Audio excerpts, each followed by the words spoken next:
Hello, my name is Wyatt Martin. I'm a senior at Serrano High School, and I will be presenting our current understanding of the geology of the eastern San Gabriel Mountains, as can be seen on this model at the Grassy Hollow Visitor Center.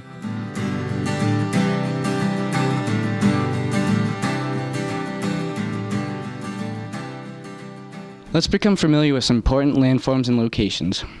Here we are at the Grassy Hollow Visitor Center. To the north we have the Mojave Desert, and to the south we have the Los Angeles Basin and Rancho Cucamonga right here. In addition, here's Wrightwood. And here's the ski resort following Highway 2. Here's Inspiration Point. First we have Mount Baden-Powell, the East Fork of the San Gabriel River, Iron Mountain, Pine Mountain, and Mount San Antonio, known as Mount Baldy. And here's what it looks like in real life.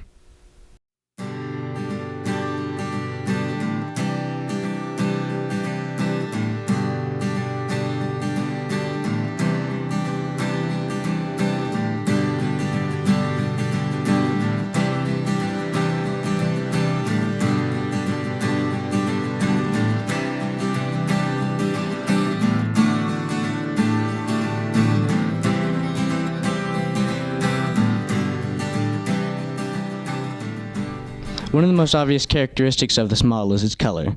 Each color represents a different rock type. Before diving into the detail of each rock type, one must understand an important concept in geology called the rock cycle. To see a diagram of the rock cycle, one could look right here.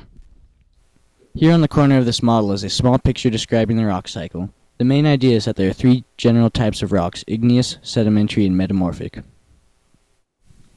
Igneous rocks crystallize from magma or lava. Lava is liquid rock on the surface of the earth, and magma is liquid rock located somewhere beneath the surface, usually in the crust. Examples of igneous rock in this model include granitic rocks. Notice the salt and pepper texture, each color representing a different mineral. Granite is mostly made of two minerals, feldspar and quartz. Both have silicon and oxygen atoms inside them.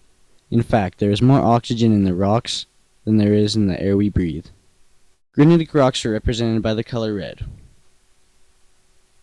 which you can also see on the model. Notice the red pockets that are spread throughout the landscape. These granitic rocks intruded the purple bedrock that was down 20 miles in the crust. Remember, the red granitic rock was once liquid magma during the age of the dinosaurs, known as the Mesozoic era.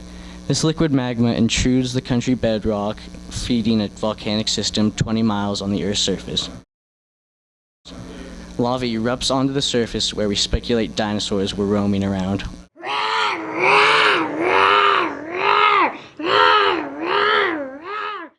Okay, now let's look at sedimentary rocks. Sedimentary rocks are made from pieces of other rocks. You have heard of sandstone, limestone, and rock salt. All of these rocks are made from the weathering and erosion of other rocks. First, we have weathering of the rocks at the Earth's surface. Second, we have erosion and transportation. Third, we have deposition of sediment. Fourth, we have burial and compaction.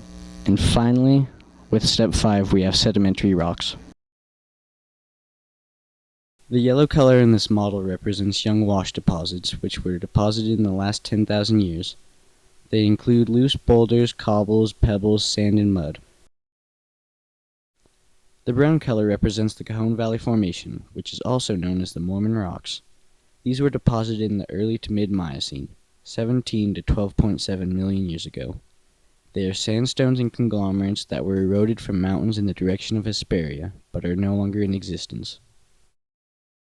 Okay, let's look at the metamorphic rocks of the San Gabriel Mountains. Heat and pressure changes rocks into metamorphic rocks, all without melting.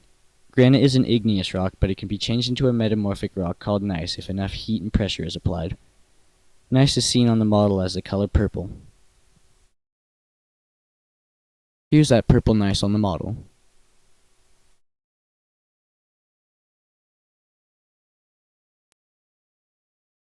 Shales and mudstones are sedimentary rocks, but they can change into a metamorphic rock called schist, seen here in green.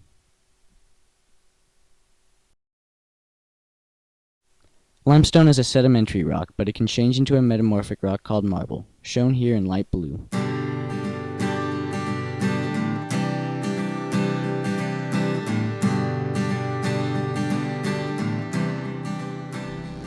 Let's now look at some of the geologic structures of the eastern San Gabriel Mountains. There are two active faults, the San Andreas Fault and the Cucamonga Fault. Here is the San Andreas Fault, which goes all the way down to the mantle, and it separates the North American Plate from the Pacific Plate. Here you can see that the San Andreas Fault exposed itself at the surface here in Lone Pine Canyon in the Wrightwood area, which is in the Swarthout Canyon, and it extends down to Jackson Lake and beyond for a total of 800 miles.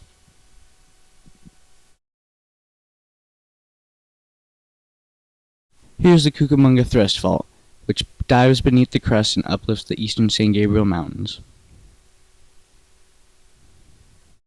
There are also two inactive faults, the Vincent Thrust Fault and the Punchbowl Fault.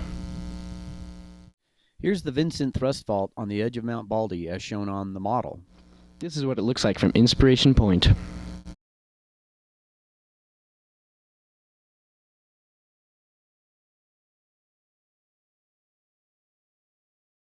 Here's the Graciela Visitor Center, and here's the San Andreas Fault. Parallel to it is the Punchbowl Fault. The Punchbowl Fault runs through the parking lot at Vincent Gap. The Punchbowl Fault has displaced some rocks, including the Brown Punchbowl Formation. The Punchbowl Fault is a strike-slip fault like the San Andreas Fault, and some geologists think it is an earlier strand of the San Andreas Fault.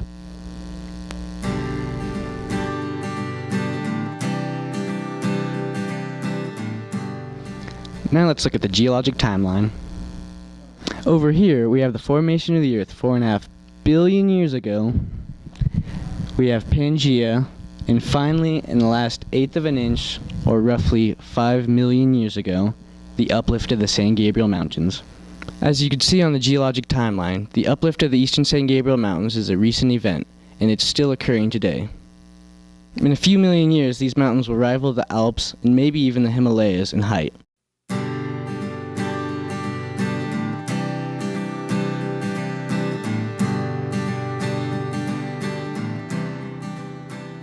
Now I want to show you some animations of how these rocks and faults formed.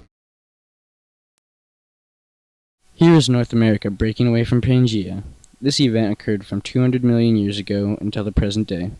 The next animation will zoom into the square that you see on the western edge of the yellow-colored North America. As North America breaks away from Pangea, it moves west over the oceanic Farallon Tectonic Plate. As it subducts beneath North America, the Farallon Plate melts. The magma rises through the crust, erupting onto the surface as volcanoes. At 29 million years ago, the North American Plate begins to override the mid-ocean ridge, which divides the Farallon Plate into the Juan de Fuca Plate in the north and the Cocos Plate in the south. Also, at this time, the San Andreas Fault begins to form, as shown by the central white line. The San Andreas Fault continues to lengthen, and then 5 million years ago, the southern segment jumps inland to its current position, causing Baja, Mexico, and southeastern California to become a part of the Pacific Plate. This inland jump also causes the Big Bend in the San Andreas Fault to occur, which then causes the collision of the North American and Pacific Plates, thereby causing the uplift of the San Gabriel Mountains. Let's now zoom into the subduction zone to see how some of the rocks formed in the eastern San Gabriel Mountains.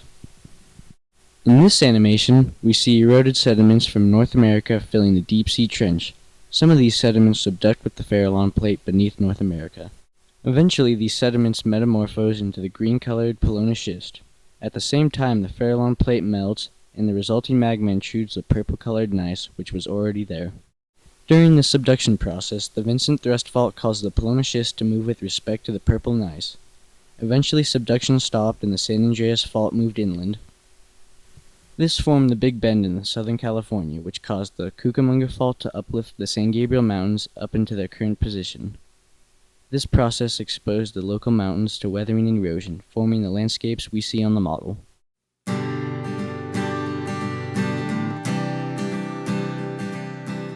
The terrain of this rectangular model can also be seen on the raised relief map on the wall next to the model.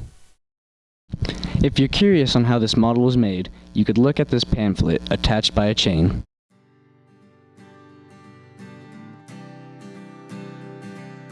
Thank you for watching the video, and I hope you've learned something about the geology of the eastern San Gabriel Mountains.